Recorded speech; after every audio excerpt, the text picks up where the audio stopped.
యెహోవా ఉత్తముడని రుచి చూసి తెలుసుకోండి అనే పదాలు బైబిల్లోనే మనం చూసుకుంటాం. కీర్తనల గ్రంథం 34వ అధ్యాయము 8వ వచనం. యెహోవా ఉత్తముడని రుచి చూసి తెలుసుకోండి, ఆయనను ఆశ్రయించు నరుడు ధన్యుడు. ఉత్తముడు అంటే దేవుడు అండి. ఉత్తముడు అనే పదం దేవుడికి మాత్రమే అప్లై అవుతుంది. మనుషులను పుట్టెచ్చక ముందుకు ప్రకృతిని సృష్టించాడు, పంచభూతాలను సృష్టించాడు, ఆకాశ భూమిని, నింగి నేల, నీరు గాలి అన్నీ సృష్టించాడు. అన్నీ సృష్టించటం కాదు, ప్రపంచం ప్రజలందరినీ దేవుడు పోషిస్తున్నాడు. నాటి నుండి నేటి వరకు ప్రపంచం మనుషులందరి ఆకలి దాహాన్ని తీర్చేది కంటికి కనపడని దేవుడే. ఒక ప్లేన్ నడిపించేవాడిని పైలట్ అంటే కదా, బస్ నడిపించేవాడిని డ్రైవర్ అంటే, షిప్ నడిపించేవాడిని కెప్టెన్ అంటే, మళ్ళీ విశ్వాన్ని నడిపించేటానని ఏమనాలంటే ఆయననే దేవుడు అండి. ఈ విశ్వాన్ని నడిపిస్తున్నాడు.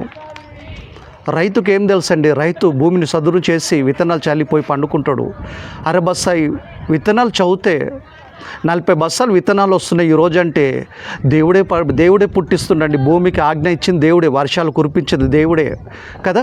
ఈరోజు వరి పండుతున్నా, జొన్నలు పండుతున్నా, గోధుమలు పండుతున్నా, కాయగూరలు పండుతున్నా, పండ్లు పండుతున్నా, ఇన్ని రకాల పండ్లని, ఇన్ని రకాల ఆకుకూరని, ఇన్ని రకాల కాయగూరలను దేవుడు సృష్టించడండి. ప్రపంచ మనుషులందరి ఆకలి తీరుస్తుండండి దేవుడు. కనుక యెహోవా ఉత్తముడని రుచి చూసుకొని తెలుసుకోండి అంటే ప్రకృతి గురించి ఆలోచించాలి మనం. దేవుడు ఏంటో తెలుస్తుంది మనకి. ఎన్ని రకాల పండ్లండి, ఎన్ని రకాల ఆకుకూరలండి. ఒక్క మామిడి టెంక విత్తితే 1000, 100, 1000 కాయలు వస్తున్నాయి చెట్లకి. విత్తింది ఒకటి టెంక కదా. ఎవరు చేశారు ఇది? ప్రపంచ ప్రజలందరి ఆకలి దాహం తీరుస్తున్న దేవుడే. అందుకే యెహోవా ఉత్తముడు, దేవుడు ఉత్తముడు, కంటికి కనపడిన దేవుడు మనుషులందరినీ పోషిస్తున్నాడండి. ఇంత పెద్ద భూమి, సముద్రాలను, నదులను, కొండలను, ఇంతమంది మనుషులను, జీవరాశులు మోస్తూ శాస్త్రవేత్తల అంచనా ప్రకారంగా గంటకు 1,600 కిలోమీటర్ల వేగంతో భూమి తిరుగుతుంది. రాకెట్ కూడా పోదు ఇంత స్పీడ్గా. ఇంత పెద్ద భూమిని, ఇంతమంది మనుషుల ప్రజలని, ఇన్ని జీవరాశులని శాస్త్రవేత్తల అంచనా ప్రకారంగా 84 లక్షల జీవరాశుల ఆకలి దాహాన్ని దేవుడే తీరుస్తున్నాడు. కరెన్సీ మనిషి కనిపెట్టుకుని కానీ కరెన్సీ తింటే ఆకలి తీరదు.